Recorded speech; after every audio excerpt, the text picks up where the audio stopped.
parlait de neutraliser les joueurs les plus importants du côté d'OHL. Mercier, Henry, Sowa, on n'a pas souvent prononcé leur nom dans des situations intéressantes et le cercle pour l'instant peut se mettre dans ces situations. Pourquoi pas ici avec le tir et l'arrêt en deux temps. Pour se sortir surtout du positionnement. Oh, Taravel, ça c'est plutôt pas mal. Deman, et ça passe finalement à côté. Encore une belle opportunité pour le cercle. Denor pour lancer Henry. Ah, ça peut être très intéressant maintenant quand OHL est dans cette disposition-là. Henry, il a besoin de soutien maintenant. Ou alors tenter sa chance. Et ça passe juste à côté finalement. On attendait une réaction, une révolte. Avec leur plus belle opportunité. Excellent appel hein, de Thomas Henry.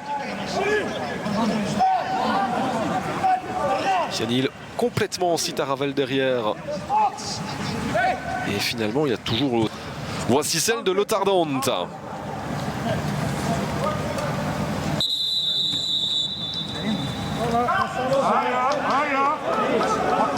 Et c'est un rouge. C'est la rouge. On va revoir ici ce qui s'est passé. Real, on ne le voit pas forcément hyper bien ici. On va mieux le revoir certainement ici. Welkowski. Ah, pourquoi pas pour aller chercher Deman. Il n'y a pas de faute ici. Est-ce que Ugbo passe? Oui, Ugbo! Ike Ugbo qui était présent et qui permet au cercle, malgré le fait qu'il soit à 10 contre 11, et bien de passer devant juste avant la fin de cette première mi-temps. On devrait rajouter 3 minutes au compteur. Mi-temps, c'est assez logique. On s'attendait à ce que ce but arrive un peu plus tôt. C'est pas dans leur moment fort, mais voilà, parfois ils auront besoin d'un petit peu de réussite et d'un très bon ballon, surtout à la base. Ensuite, la réussite, c'est que voilà, le ballon atterrit dans les pieds d'Ugbo alors qu'il y avait deux joueurs autour de Deman pour dévier cela. Et Ugbo qui surgit aussi entre deux joueurs dans le dos de Denor et de Yemelka et qui finalement aligne Romo derrière pour aller marquer son 14e but de la saison. Ike Ugbo, déjà buteur face au Berscott. Il retrouve le chemin défilé au meilleur des moments, celui-là. Sans que ça ne mène pour l'instant à quelque chose de concret, mais ça va peut-être venir pour les louvanistes en tentant d'aller chercher Mercier.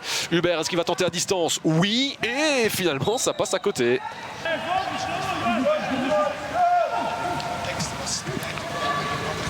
Et on revoit ici la possibilité de sortir.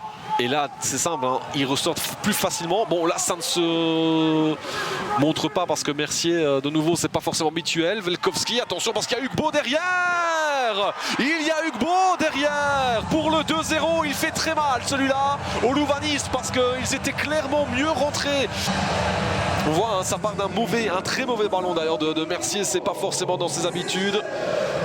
Ugbo qui vient se placer entre deux défenseurs. Regardez, il n'y a personne. Il arrive dans le dos de nouveau et il profite de ce ballon qui a été repoussé dans un premier temps. Mais personne ne regardait dans la direction d'Ugbo.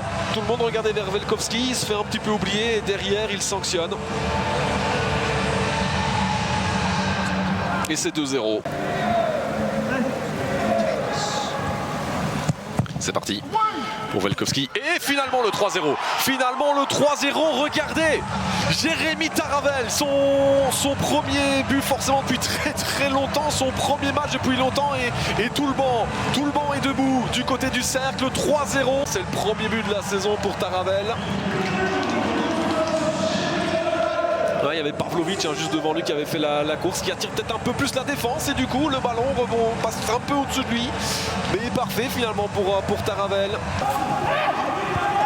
Tamari s'est dévié, ça va quand même arriver dans les pieds de Sowa et finalement là c'est compliqué. Denor, l'intervention de Didillon. Henry ne peut pas enchaîner derrière, il tente de remettre. Ballon qui est dégagé de la tête par Vanout. On revoit en attendant, le ballon dévié de Nord qui tente sa chance immédiatement. Perdu sa place en play-off. Alors dans les faits, oui, pour de bon. Réponse la semaine prochaine, mais là ça peut être intéressant. Pourquoi pas Henry pour sauver l'honneur? Non, l'intervention de Didillon. L'intervention de Didillon, ce sera un corner. Dont le retour a été réussi face à l'Antwerp. Et bien ce sera fait pour le cercle de Bruges qui s'impose 3-0. Cette 33e journée, en tout cas cette journée du samedi, commence avec une petite sensation ici au